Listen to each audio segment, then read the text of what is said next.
I'm Jessie, and today we are going to be talking about some of my absolute favorite YA fantasy and one sci-fi books. These are all just fantastic, amazing, amazing books.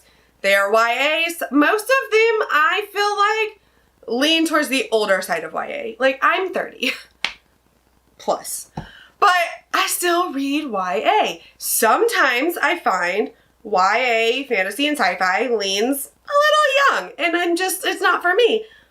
But then sometimes I find this really cool sweet spot where, like, it is still YA, but it leans just a little older. Like, it's just a little skewed up, and I love that. Like, YA has kind of grown with its audience, and obviously YA is a pretty big age range, right? Like, the whole teenage range from, like, 13 to 18. Like, that's a big range. So you're gonna find books that read young and books that read older. And most of these are the books that I feel read on the older side of YA. And I absolutely love them. Some of these are my favorite books of all time, and these are just some fantastic YA books that I think that you should check out, whether you read YA or not, or whether you want to read YA, if you're thinking about it, or, you know, just give these a try, because they are all highly recommended by me. First and foremost, we have to talk about one of my absolute favorites, and that is Fireborn by Rosario Munda. This book is so good. It is definitely older YA. We've got dragons, and it's kind of like a gender-flipped, Anastasia-inspired Russian rebellion revolution story with dragons. And I loved every minute of it. And I love that the teenagers in this felt like teenagers. Like, they weren't, like, aged down. They weren't, like, 30-year-olds made to be teenagers. They're teenagers. But they're also, like, very real feeling. And there's a whole lot of dragons, dragon riding. There's war and violence. It's pretty violent, especially at the beginning. Like, it's a pretty violent YA book.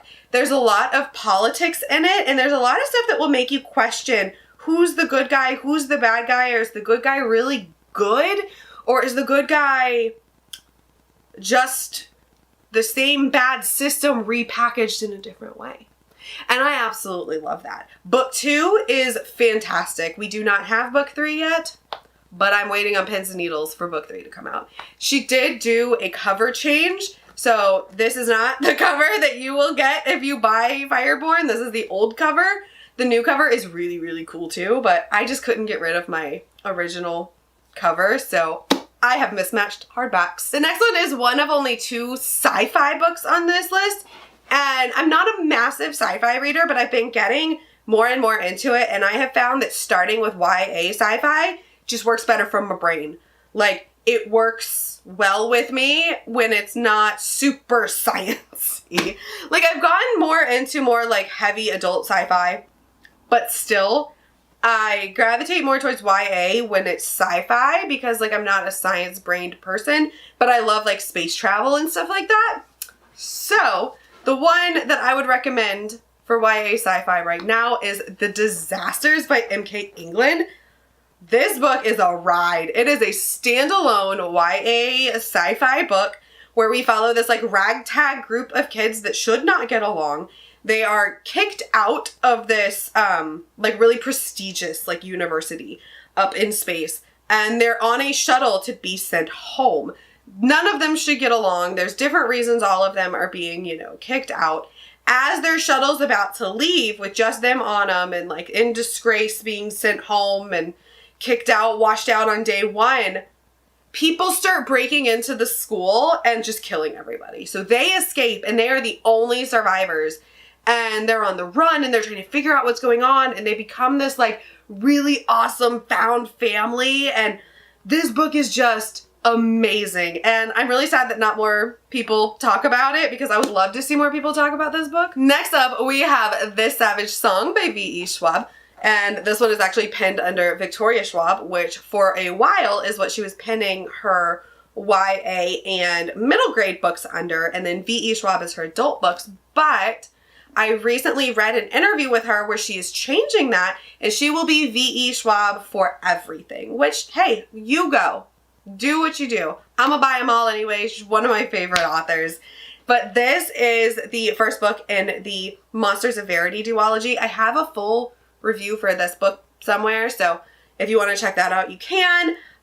This book is just so good. We follow these two main characters. One is the daughter of like this like mob boss head of the city, and one is like the son, like the adopted son of like the rebel group, and like he is a monster and she, you know, is a human.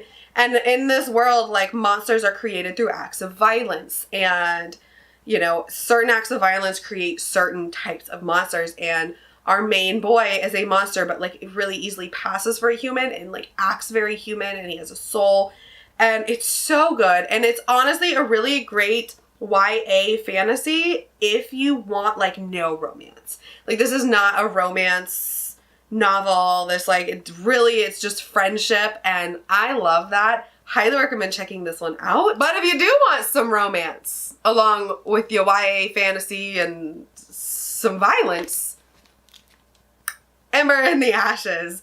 I loved this. I've only read the first 2 books, and I need to continue on with the series. But this book is so fantastic. It's like kind of Roman inspired, with like our guys that like train for this like citadel, and like they're like colonizers, and then we have like our lower caste who are like the native people of this like very Middle Eastern inspired world. And it is, for one, it's a beautiful world. I absolutely love our main characters, and they're kind of in this like we end up with this like enemies to lovers kind of romance. And then we have, you know, Lila, who's trying to save her brother, and so she goes undercover as a slave in this like school. And then we have our main character boy Elias, who is in this school, but he really wants to defect. Like, he don't want nothing to do with this. He wants to leave. So their paths end up crossing, and it just goes from there. And I've read, like I said, the first book and the second book. Highly recommend. I'm going to be finishing the series very soon. Pick this one up. It's pretty violent for YA. Like, there were moments where I was like, man, this could be adult. So this one definitely skews to the older side of YA. Another one where we have just like the sweetest romance is Where Dreams Descend by Janella Angelis. This is like a like carnival circus magician inspired book, and we're following our main girl who's been like kept in this house like her whole life, and she performs as a showgirl. Well, she wants more. She wants to be a stage magician, so she ends up escaping, going and entering this contest, and, you know, hijinks ensue. It really gives me a lot of Greatest Showman vibes. Like, there is definitely some Zach and Zendaya moments where I'm like, ooh, what? Like, just the whole way through. I loved this. I have read book 2. It is good. It's not as good, but book 1 is fantastic. We have like a sweet cinnamon roll male love interest, and then like this like hard badass, like don't get close to me, like female love interest. And while it is romance, like the romance is kind of a subplot. Definitely the competition and friendships and stuff are more in the main foreground of this. So pick this one up. Then we've got The Prison Healer by Lynette Nani. This book blew me away. It really surprised me because I had never heard anything about it. I didn't know what it was.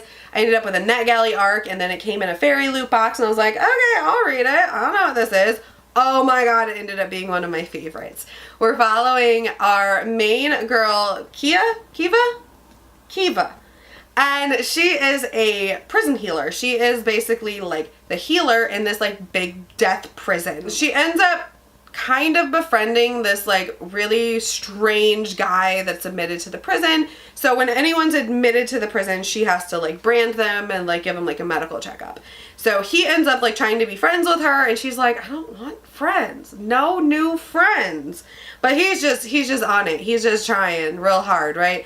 And then this like rebel queen is admitted to the prison and comes through, but she's like on her last leg. She's about to die.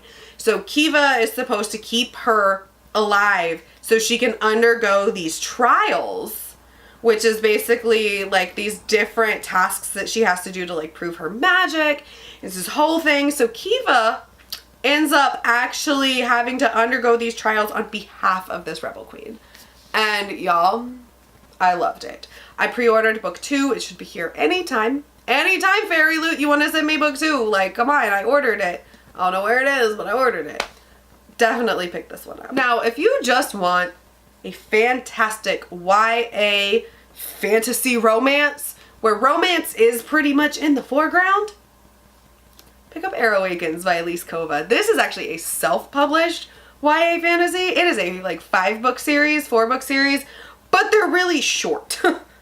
But they're also on Kindle Unlimited, so there you go. This is, you know, kind of tropey, basic YA fantasy romance where we've got like the bad boy and the girl who doesn't know she has powers, and she's a library attendant and she accidentally uses magic and saves his life, and now they're like bound together, and there's war and violence and friendship and like elemental magic, and I love it.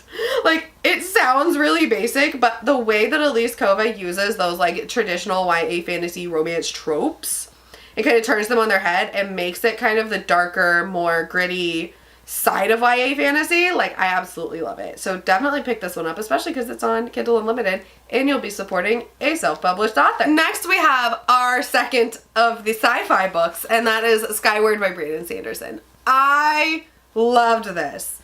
I've read all of Sanderson's books pretty much, and this is his one like non-Cosmere book that I've read.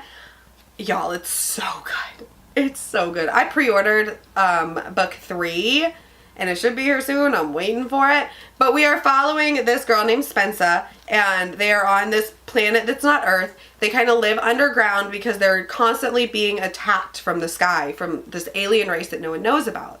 Well, Spencer's dad was a pilot. He ended up like basically going AWOL and like getting shot down in battle, and like he's disgraced. And so like, of course, that's taken out on Spencer as she's growing up. And everyone, you know, believes her dad was a traitor and turned on his, you know, other like wingmates. And all she wants is to be a pilot and to prove herself. And like, no one will let her. And she does end up like kind of forcing herself into this group of people where she's proving herself and going to school as a pilot. And it's amazing. There's a talking spaceship. There's a slug that, you know, that doesn't sound really cool, but it is really cool. Doom Slug is the best. There's like the tiniest bit of romance, but not really. It's definitely more about the friendships. So pick this one up if you like YA sci-fi. And then the last one that I'm going to recommend to you today is Crown of Feathers by Nikki Palpretto. This is a completed YA fantasy series. This definitely skews to the older side because of having multiple POVs. A lot of YA fantasy that I have found does not have multiple POVs. That's typically something you see in more adult books. I love how this gives you multiple perspectives from multiple different characters. We are mainly following Veronica, who is an animage, so she has like animal magic, and all she wants is to be a phoenix rider. And animages, and especially phoenix riders, are very, very outlawed. There was like this huge war, and anyone with animal magic or magic in general is kind of like either taxed to high heavens to where they can't even afford it, or they're like made into bond servants, and it's terrible, right? Well, she ends up kind of escaping her like weirdly abusive sister and going and finding these phoenix riders, but they won't accept her because she's a female. So she has to pretend to be a boy, infiltrates them, and kind of starts to work her way up within their ranks. And it is so good. There's definitely multiple romances in this, but again, they're not like on the forefront. They're kind of like background romances. There are talking animal companions, and it's just amazing. And there's phoenixes. Like, who doesn't love a phoenix? I love a phoenix. I actually have read all 3 books. I love the way this series ends, so I can definitely recommend this series as a whole. All right, well, those are all of my favorite YA sci-fi and fantasy books that I recommend that you pick up.